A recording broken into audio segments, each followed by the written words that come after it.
Salut à tous, la team OL, Tom Show pour Lyon Fan TV. Très heureux les gars de vous retrouver pour une nouvelle vidéo. J'espère que vous allez bien. Vous avez de la chance, c'est la deuxième vidéo de la journée et je tenais à vous la faire cette vidéo parce que sinon on allait être hors actualité. Or, c'est l'actualité un petit peu chaude de la journée. L'anecdote assez drôle qui a enflammé d'ailleurs la toile toute la journée et notamment les réseaux sociaux, Twitter et même les quotidiens dont l'équipe. C'est assez drôle. Avant toute chose les amis, n'hésitez pas à vous abonner, c'est très important. Vous mettez un like et vous commentez cette vidéo. Pour le référencement, c'est toujours très bien. Alors, quelle est cette nouvelle? Quelle est cette petite anecdote qui a fait bouillir les réseaux sociaux? Elle nous vient de Lyon Décideur. Et Lyon Décideur, ça me connaît puisque celui qui gère Lyon Décideur, celui qui est le patron de Lyon Décideur, c'est Jean-Pierre Vacher qui était mon patron à TLM quand je bossais sur Télé Lyon Métropole il y a un peu plus de 10 ans aujourd'hui. Donc, c'est très drôle. Et Lyon Décideur, c'est un magazine lyonnais, il y a une chaîne YouTube, il y a une page internet, je crois même un magazine. Et c'est un média destiné à tous les chefs d'entreprise lyonnais, voilà, pour connaître un petit peu le tissu économique lyonnais. Et ils ont décidé de faire un petit dossier sur... il raconte Jean-Michel Aulas. Sur Décideur a appelé ceux qui ont côtoyé l'ex-boss de l'Olympique Lyonnais pour demander leurs anecdotes et souvenirs. Et dans ces anecdotes, il y a Gérard Collomb, il y a Alain Mérieux, il y a Jacques Mottard, le PDG de Sword Group, Jean-Louis Mayer, PDG de Mayer Horlogerie, Rolex, etc., etc. Il y a Olivier Ginon aussi, le PDG de JL Evans. Et celui qui a fait réagir, c'est l'ancien maire de Lyon, Gérard Collomb, qui a livré une anecdote assez sulfureuse qui a vraiment enflammé les débats aujourd'hui et qui a donné lieu à du fast-checking par le journal L'Équipe. Alors, je vous lis l'anecdote qui est absolument lunaire et croustillante.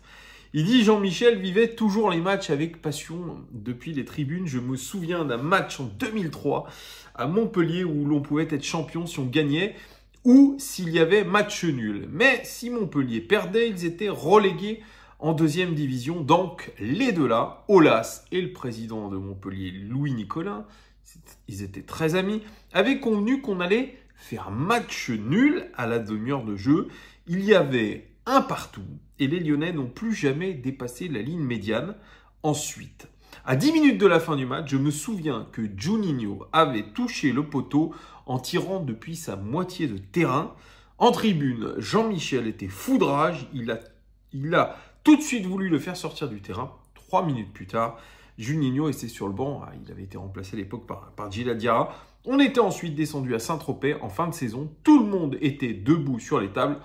On va dire que c'était un peu chaud, quoi. Franchement, quand vous lisez cette anecdote, Gérard Collomb, il est absolument sans filtre, l'ancien maire de Lyon, qui a été ministre aussi de l'Intérieur sous Emmanuel Macron. C'est incroyable parce que là, quand vous lisez ça, vous vous dites, mais ce match, il a été truqué. C'est exactement ce qu'il dit dans les termes. En gros, les deux équipes se sont arrangées. Alors, imaginez qu'en plus, il y a des bookmakers derrière qui se mettent dessus, qu'il y a des paris illicites. Là, vous avez absolument tout pour faire un véritable scandale. Et je vous rappelle que c'était à l'époque où l'Olympique Lyonnais déjà été champion de France. C'était en 2003 et on accédait au deuxième titre de champion de France consécutif, que Jean-Michel Aulas était un haut personnage du football français, qu'il mettait régulièrement la pression sur les arbitres et que l'OL se faisait une petite réputation. Et ça me paraît, quand je dis ça à première vue, moi ça me paraît pas étonnant. Louis Nicolin, qui est un Lyonnais, qui est un ami à l'époque intime de Jean-Michel Aulas, les situations un petit peu contraires, hein, c'est-à-dire l'un est quasiment relégué ou lutte contre la relégation, l'autre veut absolument son deuxième titre de champion. Donc ça peut être je dirais, arrangé ou du moins truqué. Et ça entacherait pour le coup la légende de l'Olympique Lyonnais des 7 titres consécutifs. Et ça mettrait quand même un sacré coup de canif dans la réputation de l'Olympique Lyonnais qui est la réputation d'un club propre, d'un club qui ne trempe pas dans les affaires, qui n'a jamais d'ailleurs trempé dans les affaires. Donc ça fait un petit peu mal et ça fait du mal aussi à la réputation de Jean-Michel Aulas, la légende de Jean-Michel Aulas que nous avons fêté dignement il y a 3 semaines contre Reims.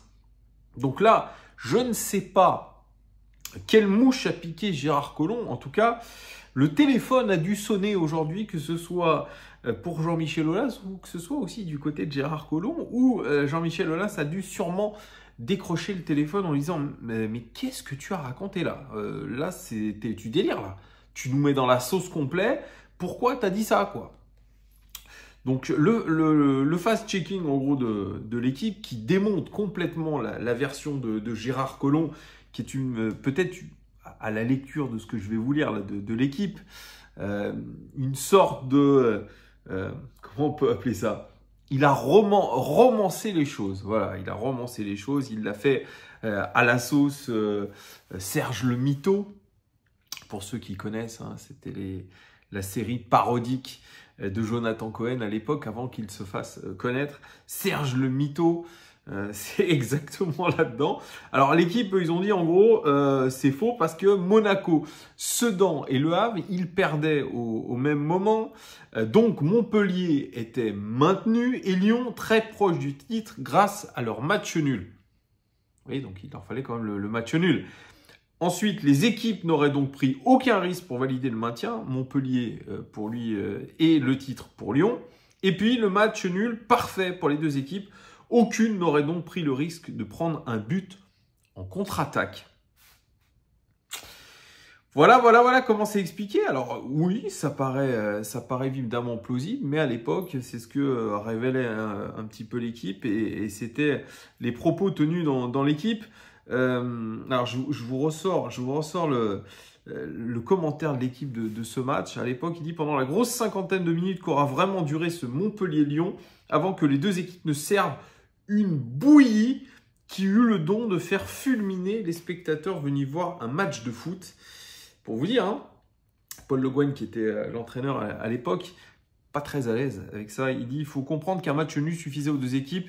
Il n'était donc pas question d'être le dindon de la farce. De la même façon, Montpellier ne voulait plus prendre de risques, d'où cette dernière demi-heure. » On l'a déjà vu ça dans le football, hein, des bouillies absolument catastrophiques qui arrangeaient les deux équipes, hein, la passe à 10.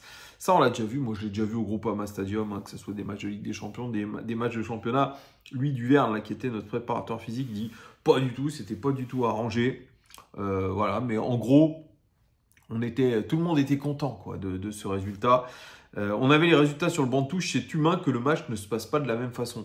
Enfin bon, oui, enfin bon. C'est assez hallucinant et Sidney Govou, lui, qui faisait partie de ce match, lui, il a réagi un petit peu plus violemment contre Gérard Collomb. Gérard Collomb, qui est quand même une figure lyonnaise, hein, il faut le rappeler, maire de Lyon pendant très très longtemps, et d'ailleurs qui a été célébré par le Virage Nord. Voilà, en gros, il laisse l'image d'un bon maire de Lyon, en tout cas de réputation. Et Sidney Govou, lui, il va pas de main morte. Il dit « Ce monsieur est malade, il est stupide ». À 1-1, évidemment que ça a arrangé les deux équipes. Donc, on n'avait pas forcément besoin de jouer. Mais ça ne s'appelle pas un match truqué. Ça a enflammé la toile parce que certains de nos concurrents, les amis, à l'époque, les Marseille, les Monaco, notamment, ont vu ça d'un mauvais œil. On leur aurait volé le titre à l'époque. Et c'est vrai qu'Antoine Desédito me faisait remarquer qu'à cette époque, le titre se jouait à 68 points. À 68 points. C'est très très peu en termes de points. Et ça corrobore un petit peu les propos de Olivier Blanc, ancien directeur de la com, qui disait « Mais l'Olympique Lyonnais a profité d'un désert au début des années 2000 avec des gros clubs qui n'étaient pas au niveau ou alors qui étaient occupés pour certains, dont Monaco, à jouer les premiers rôles en Champions League. » C'est vrai, on a su profiter de ce trou d'air du football français et c'est vrai, on regarde un petit peu cette grande époque lyonnaise, pour ceux qui l'ont vu comme l'époque dorée. Mais aujourd'hui, on sait quand même avec un Grand Lyon dans une époque dorée, on n'aurait pas forcément été champion. Il me rappelait même une stat que j'ai oubliée avec Rudy Garcia qui a quasiment 4 victoires de plus que le titre de 2003. C'est-à-dire qu'on finit avec 4 victoires de plus que le titre de 2003 et on finit, je crois, même pas en Ligue des Champions, on finit en Europa League sur la dernière année de Rudy Garcia. Donc vous voyez, c'est quand même pas la même, c'est pas la même époque, c'est pas le football, il a changé comme a dit Kylian Mbappé, c'est la vérité. Et c'est vrai que quand on dit match truqué, etc., on a ce vieux fantôme des OMVA, de toutes les entourloupes qu'il y aurait pu avoir dans le football et qui continuent d'y avoir. Et il n'y a pas que dans le football qu'il y a des soupçons, c'est aujourd'hui généralisé. Pourquoi ? Eh bien parce qu'il y a beaucoup d'argent à se faire. Et notamment grâce aux bookmakers, aux paris sportifs, ça génère énormément d'argent. Et j'espère en tout cas que l'OL n'aura pas truqué ce match, entre guillemets, et qu'on a remporté ce titre à la loyale. Vous me direz en commentaire ce que vous pensez de cette affaire du jour. Jean-Michel Aulas étant même en trending topic sur Twitter. Dites-moi tout en commentaire, je pense que je vais me marrer en lisant tout ça. Allez, merci beaucoup de votre fidélité et à très très vite. Ciao.